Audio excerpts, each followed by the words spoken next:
everybody, and welcome back to In the Kitchen with Gina Young.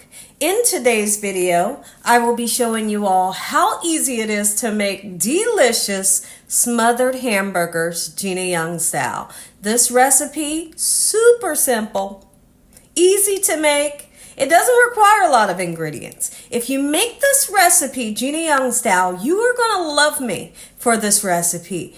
The hamburgers are so juicy, tender, packed with flavor, smothered in a beautiful gravy. Here are the lovely ingredients you will need. You're going to need ground beef. Now, you can use a mixture of ground beef and ground turkey if you like. You could even use just ground turkey. So now, we're going to use a nice sweet Vidalia onion in today's recipe, but if you don't like onions, by all means, you don't have to use it. We will be serving these smothered hamburgers over rice. We have beef stock, beautiful spices that you will need: paprika, Worcestershire sauce, garlic powder, onion powder, salt and pepper, and parsley flakes. Make sure your hands are impeccably clean. Let's get started with this amazing smothered hamburgers Gina Young style. I hope you all are having a great day today. In the comment section below, I would love to know, have you ever had smothered hamburgers? If you've never had them, you are in for a super treat. So now, we want to season up our beef very well. Season it up so it has good flavor. I just want to throw something out there really quickly while I'm seasoning. If you want to use an onion soup mix to season your ground beef, it's delicious. I've done that before in the past. It is delicious. You could do it that way or this way. So we're going to go right in with paprika. This is not smoked paprika. It's just regular. And we're going to do a secret here: Worcestershire sauce. Worcestershire sauce makes everything taste super delicious. Look at that. Oh my goodness. All right, I'm going to purposely use a lot of garlic powder. Garlic powder is great flavor. Beautiful. We're going to put onion powder, even though we're using fresh onions. Gorgeous. How about some black pepper? Just like so, in this manner. And a little tiny bit of salt. If you're that person that you can't use salt, just leave it completely out of the recipe. All right, so now what we're going to do, let's go in and we want to really mix in these lovely spices all together. And then I want for my beef to kind of hang out on the counter until the chill comes off of it. This is what I personally feel like. I feel like when your meat is super duper cold, all right, and you cook it, it's going to cook up dry. But if you kind of let it hang out on the counter and just relax with the spices and take some of that chill off when you cook it, it's always going to cook up nice and juicy for you. And do not handle it too much. So we're going to let that set for about 15 minutes on the counter. And then the next clip, when I come back, we'll make our patties. Time to make the patties. So now, as we're making our patties, I don't want to make them too thick. Have you ever made a homemade hamburger and when you cook that baby, it swells up like that? That's not what I'm looking for. I want my hamburger, I'd like to say maybe about this thick. Okay, and I don't want it to swell up like this. So I like to take my thumb and put like a little dent in the middle of the burger. Okay, and it really helps to reduce that swelling that will naturally happen. And like I said, please don't handle the meat too much because the heat of your hand will just kind of mess things up. All right, gorgeous, beautiful burger here, and it smells so fresh. Put that dent. Don't forget to put a dent in the middle. Can y'all see that? Beautiful. So get our burger meats in, and we're going to plan on cooking this on, I guess I'd like to say, like a medium heat. We want to get a nice char onto the outside of the hamburger. We want the inside to be soft and supple and juicy. So now that we have our burgers on, this is the perfect time to get started on your rice or your potatoes. You could even serve this over buttered noodles, and that would be delicious. Now, I want to talk about an ingredient that I did not mention. This is a beef bouillon powder. I will be using this to season up our gravy to give it great beefy taste, okay? So not only are we using that, remember I told you all we're going to be also using the beef broth. I really want for my gravy to just shine through and kind of smack those taste buds, right? Okay, so this will do the trick. Our hamburgers are going. I did have to put 2 other hamburgers into another pan. Let's make our way over to the larger stove and get started on our rice. When I use the boil in a bag rice, all you have to do is salt your water, bring your water up to a boil, throw your bags in for 11 minutes. It cooks up to perfection every time. Nice fluffy rice. Never sticky, never mushy. You are going to absolutely love this great gravy recipe that I show you all today. But we cannot make the gravy until we get those beautiful crispy bits in the bottom of our pan. When we get oil from, or the hamburger grease in the bottom of our pan, those little tiny bits, and the flavor from the hamburger frying. That's the oil that we want to use to start our beautiful gravy. It brings great flavor.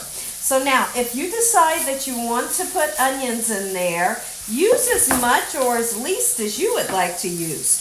You could even use mushrooms if you and your family love mushrooms. I'm not going to do the mushrooms for this recipe, but I have, and it tastes really delicious. All right, so I do feel like this is plenty enough onion. This onion is like, my goodness, it's huge.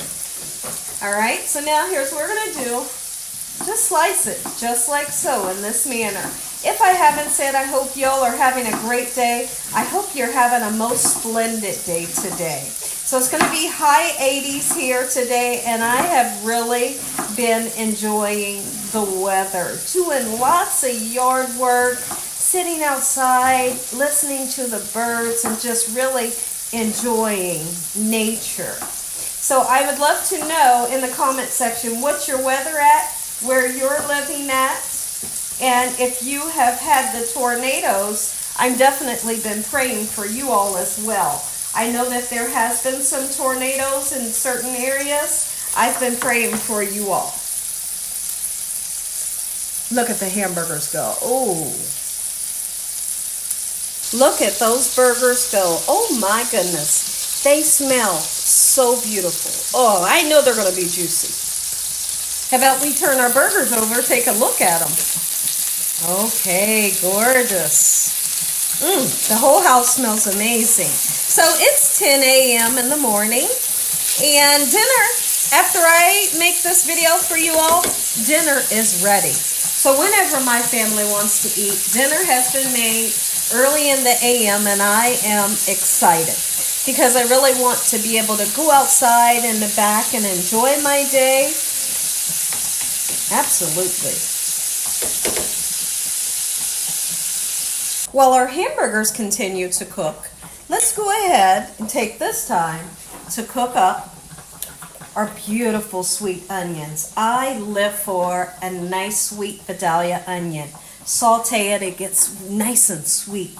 But one thing that I always like to do, once they're almost a little brown like we want them, I will go in and season them. Just a little bit of salt and pepper does the trick, makes it taste delicious. Okay, so that's what we're aiming for right now, and I put it right into that hamburger grease. Look at that. Ooh, it smells good. We've put a little bit of butter, just a tad of butter, into our onions to help them to get nice and caramelized. Beautiful. What we have in our pan here is the oil drippings and all of that lovely fond is what they call it. And we have our gorgeous burgers here ready to just smother in the gravy. And you can smother it in the gravy for as long as you want. When you're making a roux is what we're going to make right now. You're going to need flour. Flour, equal parts oil, and then you add your liquid, okay? So now because I know about how much I want to make, I can just eyeball mine, but if you wanted to, you could, I'll just give you a roundabout. Use a half a cup of oil, half a cup of flour. Okay, so now what we're going to do is we want to incorporate our flour just like so gradually into the drippings. At no time should this ever look like plaster. It should just come together almost like a thick peanut butter, so to speak, okay? And I'm gradually putting the flour in. Once it's all well incorporated, at any time, if you feel like you need a little bit of oil, just add more oil, okay? And then we want to cook the raw flavor off of the flour. If you don't, your gravy won't taste right, okay? So now once everything is combined with this lovely oil, I'll come back and show you what consistency you're looking for. Gradually put the flour with the oil. Growing up, I loved helping my dad make the gravy. So now we have the perfect consistency. And I did need a little bit more oil to help me. So I just put a little bit of vegetable oil in. And now I have a great consistency and it is not thick. I plan on cooking this for about 2-3 minutes to get rid of that flour taste. And then we're going to add our beef broth. Any kind of broth if you want to. And if you don't have broth, you can use water and just add a nice amount of seasoning and it will still taste delicious. Now it's time to turn our roux into gravy. Onions are done, the rice is done, the whole house smells amazing. I know that the neighbors right now are saying, what are they cooking next door? Because it smells so good. The whole outside smells good. Put your broth in, and as you're doing that, you continue to stir and you don't stop. When you don't stop stirring, you will never have a gravy that has lumps. My gravy never has lumps because I continue to stir as I'm pouring in the liquid. There we go. At some point in time, it will get nice and thick right before your own eyes. And if at any time during making your gravy, if it's too thick, put more liquid in. If you don't have more broth, throw a little bit of water in. Problem solved. Once this begins to get nice and thick, I will season it just like so. And then we'll let our hamburgers just simmer in here as long as you want. Gorgeous. Look at our gravy, perfect consistency. And I'm just going to be honest with you all. I tasted it before we season it. It tastes good like that. So you may be that person that says, Gina, I really didn't need any more seasoning. All the seasoning came from those drippings. But if you want to do a little extra, like I am, go ahead. That's garlic powder. Okay, we're going to put some black pepper and salt. At this point, turn the gravy down. Onion powder, oh my goodness. And we're going to go in with parsley flakes because it's dried parsley flakes, just because it makes everything nice and pretty. Oh my goodness. Okay, so what do we do next? Well, this is the fun part. Get your lovely burgers and you just nestle them. Nestle, nestle, look at that. Oh, wait. This is going to be a lovely dinner for my family. Whee! All right, gorgeous. And then here's what we do. Throw your beautiful onions right in. Don't cover it. If you cover it, you'll thin out your gravy because of the steam. Okay? Just let everything cook together for a while. All right? On low. Low, low, low is the speed that you're looking for. I'm going to come in close so y'all can see what we have, if the camera will follow me. Oh, thank you some. Whee, look at that. Let the burgers cook. Let the burgers cook. Let them get just beautiful, fully cooked. I let the burger simmer for about 25 more minutes. Look at this. Woo, listen, if y'all enjoyed this video, give me a thumbs up. If you haven't subscribed, make sure you subscribe. Tell your family, tell your friends, tell everyone you know what Gina Young is doing in his kitchen on a daily basis. Heavenly Father, I thank you for this meal. In the sweet name of Jesus we pray. Amen. Listen, stay tuned because you're going to get to see how I plate this up. You're going to get a bite. Take a look at it, everybody. Gina Young style, smothered hamburgers. Make you some. take a bite. And as always, God bless you all. Thanks for watching. Good night.